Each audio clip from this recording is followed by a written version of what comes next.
he's our VP of sales for EMEA and APAC. So small territory. So I think, when we talk to you about your what you're seeing in the field and what our customers are up against, we'll take it with a grain of salt, because that's a small patch.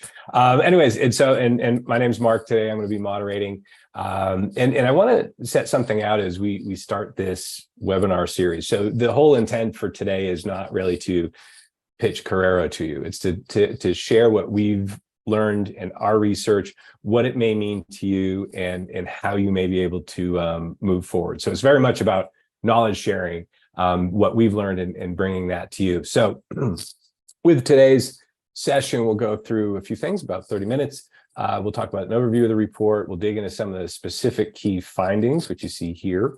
We'll get into, and then provide you some real world recommendations on what you can do to protect yourself, as well as open things up for Q&A. So Ash, if you don't mind, I'd like to start with you, because you were also, with your list of accomplishments, also directly involved with developing the Threat Intelligence Report. And so would you mind just kind of going into what each of these are before we get into the more specifics and why they're important? Yeah, sure. Thanks, Mark. And of course, I'm fortunate to be part of a big team here at Corero who builds the products, combats DDoS attacks, and then, as we are doing today, collects the data and statistics to produce threat intelligence reports. So it's a fun team here at Corero.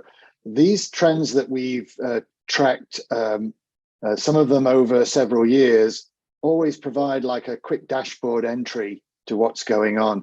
And when we look at the data that we collected over the past 12 months during 2022 and analyzed it, we obviously get to compare against data from previous years, but we also zoom in or zero in on some of the things that are particularly interesting or even challenging for the DDoS space. What we're summarizing here, the fact that data that we collect with our customers' consent still shows on the left-hand side, there's a lot of short attacks in the DDoS world. So rapid response, automated response continues to be critical for our customers. There's a growing use of smaller packets. In the very early days, attackers would use the biggest packet possible to get the maximum bandwidth out of every single packet sent. But these days, using cloud resources, they're often trying to get higher transaction rates. So more packets per second, which means you need to use smaller packets for the same size pipe. The third indicator there, the carpet bomb attacks, something we're going to talk about in detail today. This was probably one of the most challenging types of attack for customers during 2022. The greater prevalence of this kind of attack and the greater size of these attacks is something we'll talk about in detail. And then some of the other stats circling up the rear here, a lot of attacks still running more than an hour, a lot of people being repeat attacked within the same week. And then a lot of small, what we think of in, when we're dealing in terabit space as small attacks. But when you think of the number of customers that are connected over small connections, it's by far the majority. So the long tail of potential victims are affected by the majority of these small attacks that are smaller than 10 gigabits per second. So Ash, can I just ask for a point of clarification? Sure. Here? So when I'm new here, I'm only about 2 months in. So before I joined, when I hear DDoS attacks, I always think of like these massive ones, because those are the ones that make the news. But that's not actually the majority of them, correct? That's right. It's understandable that the events that make the news are the once in 1 year event or the once in 3 year event, a bit like it's a 100-year flood, right? That's what makes the news. That's what gets the coverage in the media. But if you're interested in staying dry, you need to worry about the rainstorm that comes every week, right? And protect against that. So that's very much the difference between the data of what's actually happening on customer networks, provider networks, and the events that make the news. It's great to follow the news and the highlights, but if you want to stay dry, all year, then you need to focus on what's actually happening every week or every day. So that there is definitely a separation there of relative coverage. Mark, you're right. Okay, great. And Steve, if I can, before we move on too, because one of the reasons we wanted to talk to is, what is this what our customers are seeing? Is this what you're hearing in the field? Yeah, very much. I mean, if we look historically at DDoS, and this is where, despite sales being in my job title, I do actually come from a technical background, so I want to make that clear as well. But, when we actually look historically at where DDoS came from and what motivates them and what methods they use, it's really important for us to understand, their whole goal is to take out service, to make it unavailable. One of the biggest challenges we have, and this is why DDoS is one of the unique challenges we have, is all they have to do is find one chink in your armor and they win. So you're trying to protect everybody from everything and not knowing what they're going to do. It's a real tough problem. But if we actually take that again back and look at these small attacks, why are they doing small attacks? Well, because if you actually look at the large service providers today, virtually every one of them has some form of mitigation and detection in place. They do. But that is specifically focused on protecting themselves and their infrastructure. Now, that being said, of course, it's the large attacks that they're interested in. It's the large, the big amount of data that are going to cause damage to them. Well, the bad guys know as much about those systems as the guys running them. So therefore, what you then have to understand is, okay, how can I get around those systems? Well, if I do small attacks, they're going to slip under the radar. And it's not the size of the attack that is important. It's whether the attack was successful. And with a targeted, focused attack, if I can take out a service, I win. And that's what you have to understand. Their goal is simply to take out the service, not necessarily to get the press, not to create the big splash in the news. And as Ash said, it's not about the one storm in 100 years. Mm-hmm. It's about the day-to-day stuff that takes out services. Gotcha. No, that makes sense. It makes sense. It's kind of like, why do you want the news? Unless that's your goal. Yeah. You want to be undetected. All right. So let's. What I'd like to do is then get into some of the specifics of the report. So one of the things that we found. Well, actually, I don't want to steal the thunder. Ash, if you could tell us about this and what its significance and what it means. Yes. So carpet bomb attacks have been around for years. We've been following them, observing them, and mitigating them for customers for several years. But something changed in 2022. The number of carpet bomb attacks, and also the size of those attacks. And we speak about this in more detail in the Threat Intel report itself, if folks are interested. But if I was to summarize, we found that there was a triple threat presented by carpet bomb attacks. And the carpet bomb attack is one that does not send all of the malicious packets to a particular victim IP address.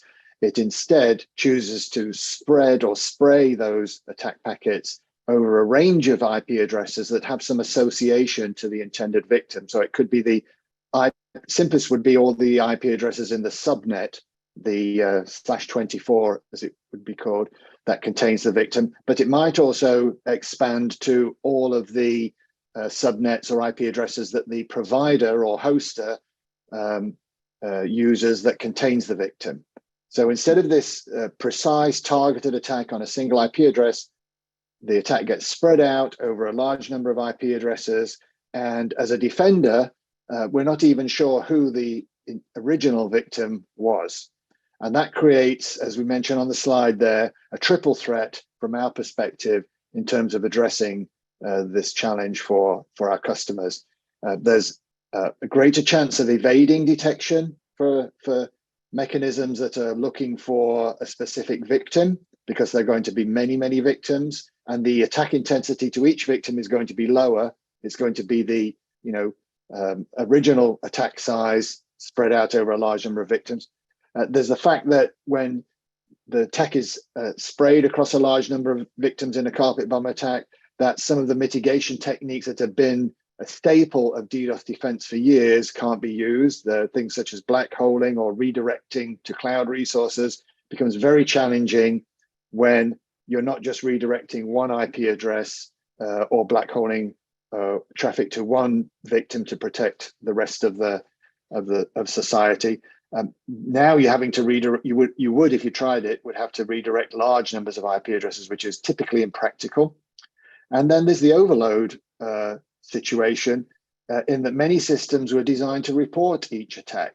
And so if they're not prepared or not capable of recognizing a carpet bomb attack, they begin trying to report every single attacked IP as a different attack, and often overload the reporting, analytics, or even the mitigation systems that are intended to protect the customer. So it really did turn into this newsworthy, from our point of view, in a threat intel report incident, that we have a carpet bomb attack increase in 2022, and the triple threat that it's presenting to targets and customers has been significant, which is why it made the headlines for our report.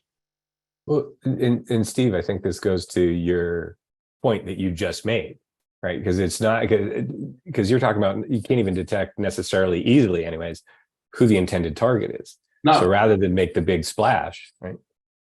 Yeah, and this is something that's always been a challenge, from DDoS right from day one, is understanding what the bad guy's goal is, what the target is, what they're trying to achieve. And often, the biggest tools that we have are visualization tools. If I can visualize what's happening, if I can see what's happening, then at least it gives me inkling or some idea of what that goal could be. If I'm doing something like this carpet bomb method or carpet bomb attack method, it makes it that much more difficult. And that's what they're trying to do. They're trying to obfuscate and hide as much as they possibly can what their intended target or goal is, because that then takes the service provider or whoever it is that's working on protecting them, it takes them longer to investigate. It takes them longer to fix. It's more difficult for them to mitigate. That's what they're trying to do. They're trying to make your life as hard and as difficult as possible, because the attack can go on longer. It takes you longer to mitigate. It takes up more resource. Not only do, and we call this resource exhaustion. DDoS is resource exhaustion, but part of that resource exhaustion is manpower as much as anything else.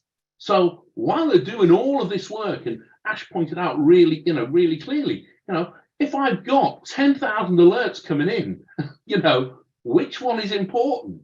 Which one is the one that's really I need to focus on? Really tough jobs to do.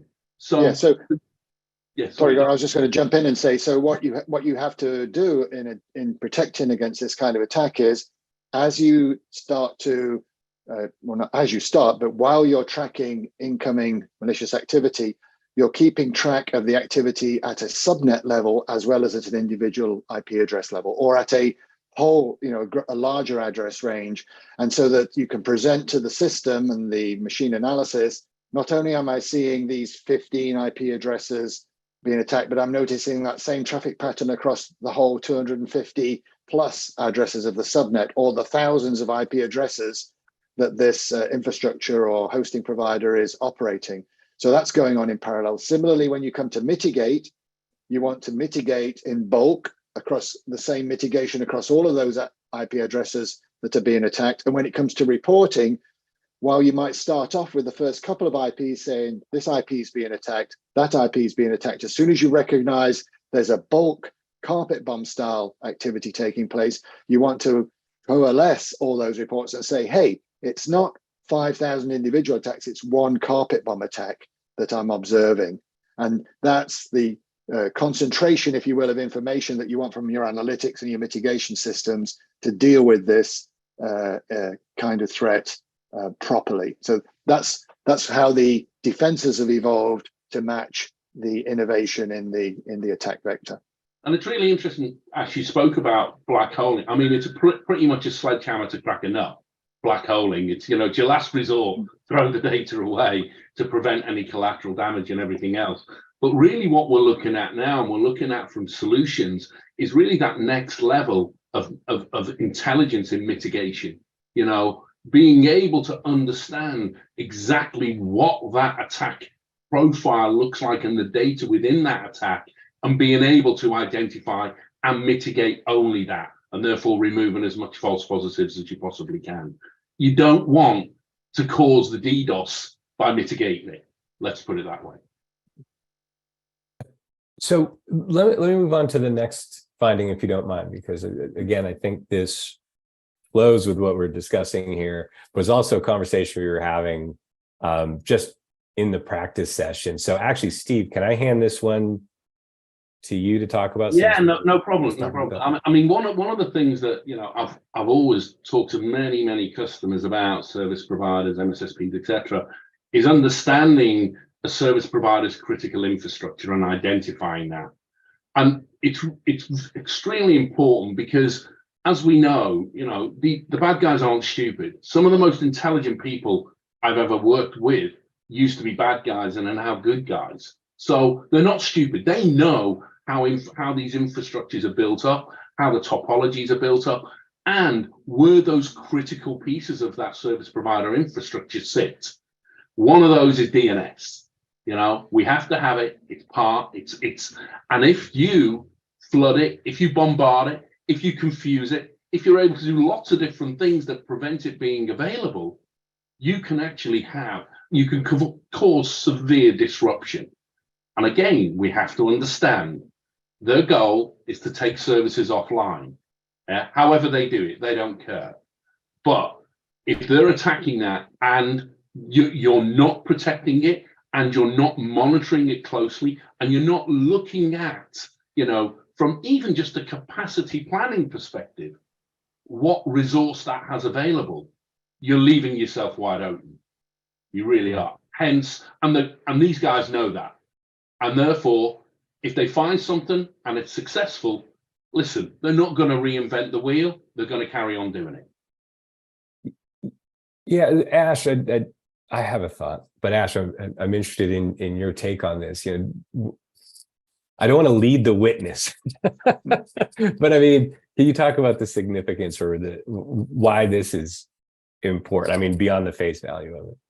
Yeah, again, DNS specific attacks at the DNS service have been around for years, and we'd also distinguish in our report between attacks that happen to come in with, you know, a destination of port 53. Could even be a bulk attack, you know, bulk packet attack, versus attacks that actually have DNS formatted queries that are actually trying to access a DNS service on that port. And that's what we're tracking here, reporting here. These were specifically attacks on a DNS service. There are lots of names: water torture, non-existent domain attacks, a variety of them. They're not scientifically defined. They just explain what's going on at a sort of more human kind of level. But what we're seeing is tools that have been available for years. People have realized that many customers operate inadequate DNS infrastructures. And a lot of the successful attacks are on DNS infrastructures that haven't been correctly configured or correctly sized or correctly locked down from a firewall point of view, etc. So, as Steve says, the bad actors will find these opportunities, find these weaknesses or chink in the armor, whatever phrase you want to use to describe it, and then they will leverage it to take a service down. So one of the things we found is that you must be able to analyze not only the number of packets arriving at a potential victim, but also look inside those packets and then figure out what data is being carried and why those requests might be considered malicious rather than legitimate, and use that information then to protect the resource. If it can also be, though, that you conclude the customer doesn't have adequate configuration or capacity in their DNS, and then you can make recommendations of how they should either fix or harden their DNS service, or even consider using one of the very robust cloud DNS services. That's happened recently too. Folks who got away with running their own DNS service for years once the bad guys find out and start.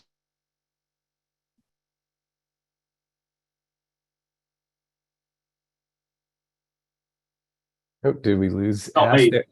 No, unfortunately, it's frozen. Yeah, Yeah. there you go. Someone hit the Oh, he's DNS. back. Server. I think he's back. Are you back, Ash? You froze for a Yeah, second. I can hear you. Yeah, okay. So Okay. So, well, you know, I just wanted to ask one question before we move on to one that's oddly enough near and dear to my heart, and I'll explain why. But, you know, it almost seems to me that in some ways it's like, okay, maybe these victims have done a decent job of protecting themselves, you know, in a I don't know, typical DDoS deployment. So the attackers will just go, well, wait a minute, I'll just go over here, you know, and try something. So am I correct in understanding this is kind of another evolution, might be too strong a word, but as, you know, as attacks get more sophisticated, you just look for the path of least resistance. Yeah. Is that what this is an indicator of? Yeah, I mean, we have to understand, you know, whether, thankfully, an awful lot of the guys that do the attacks are a bit lazy, which is great, by the way. We like lazy people because either they'll reuse old stuff or they'll reuse old methods that they used in the past or attack tools, etc., which is great. And because that helps us. It means we are not constantly having to chase the next target. But of course, they do still come out with new methods and new attack methods and everything else. But they will constantly look for the you know, 5 houses in the street, 4 of them have got a burglar alarm, 1 hasn't. They're looking for that weakest link. They're looking for the easy target that they can take out with a minimum amount of effort. Look at, you know, if we look at it from a criminal perspective, and whether we want to call them cyber criminals or just criminals at the end of the day, you know, if I'm selling a service, you know, blackmailing in DDoS, you know, what is my goal? My goal is to make as much money as quickly and easily as possible with the minimum amount of risk. That's it. Yeah, things like that. Now, to do that, if I've got somebody with no burglar alarm and no protection, who am I going to go after? That's it. Yeah, simple. It makes complete sense. It makes complete sense. All right, on to the last finding. And like I said, so I come from the ICS space. So this caught my attention because, again, you know, just for the audience, I'm new here. So we were working on the report when I joined. And I remember Mirai when it first happened. So I was very, very surprised to see it coming back, or Mirai like. So yeah, and it's exploded. So Ash, could you walk us through this? yeah, so like you mentioned, we tracked Mirai closely. I think it was 2016 when it first gained notoriety. And of course, it wasn't the first botnet. It was just one that made the headlines. And so, you know, the name became well known.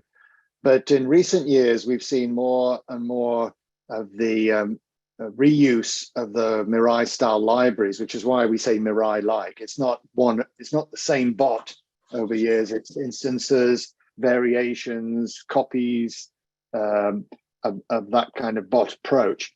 And what we're finding is it looks like rather than just using or leveraging IoTs, honing IoT devices like cameras or set-top boxes, people are actually investing in serious servers to run these bots now, or compromising, you know, very powerful bot hosts. And so that's what I think is generating the resurgence. We never know, but that's what we think is generating the resurgence of use of this kind of style. It's a turbocharge, if you will, of the power of the bot, which ultimately results in it causing more damage for customers. And they've also thrown in a few new routines, attack vectors, variations along the way to, you know, for the variety. Unfortunately, these things are crowdsourced too. You know, just like we have a community of open source good guys, we have a community of open source bad guys, as we call them, who will, you know, add new tools or attack vectors to these bots. So yes, we are seeing an upbeat in this kind of attack at the current time. Yeah, and again, I guess, again, to your point, Steve, too, it's If it ain't broke, don't fix it, right? So if you're getting somewhere with it, why not continue to use it? Yeah, and look at these server farms and look at the data centers that, potentially aren't correctly patched or fully patched or have the latest security updates on them. They've got big fat pipes and loads of processing capacity. It's a match made in heaven for the bad guy. He's like, great. Yeah. Perfect. Great. All right. So we've got 4 minutes left. So what I'd like to do, so we've discussed the problems.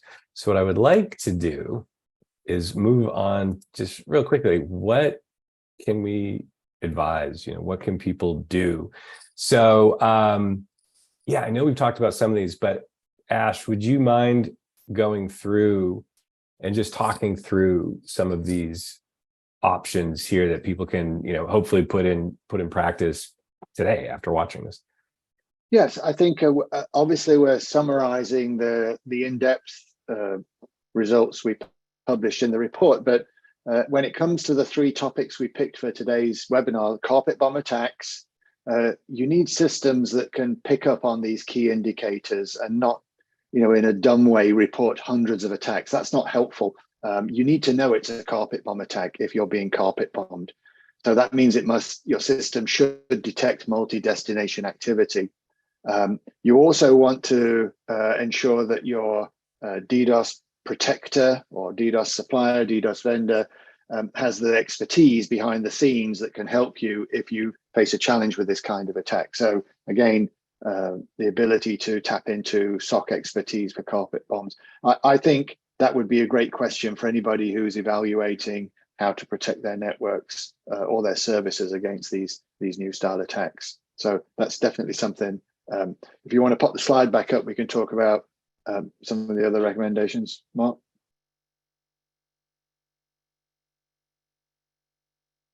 Thank you.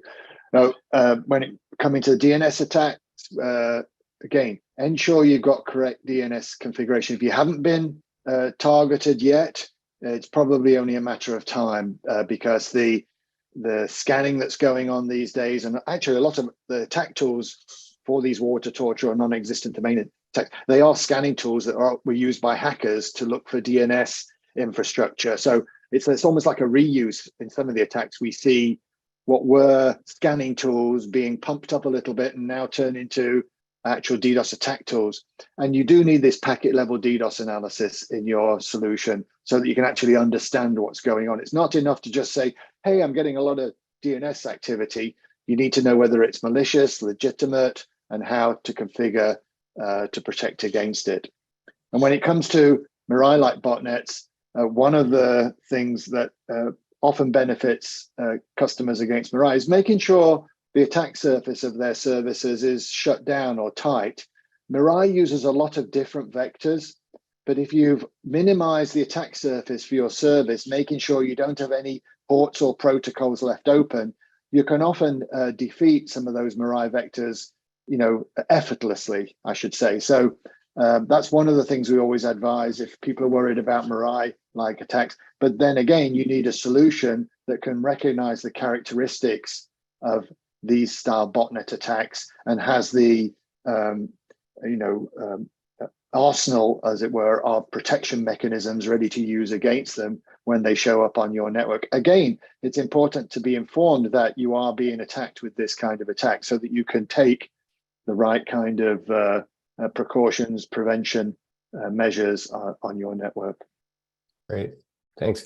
I think awareness, I was just thinking awareness is a theme. This is why, obviously, one of the reasons we do the Threat Intel Report, awareness of what's going on generally is a big help for operators and customers alike in minimizing their vulnerability to current and future DDoS activity.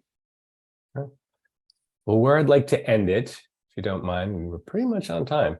The thing that I keep hearing is a question about this is, and I'm not asking for prediction, just a best guess. Do we see these trends continuing? And we highlighted 3 trends that we've seen in our research.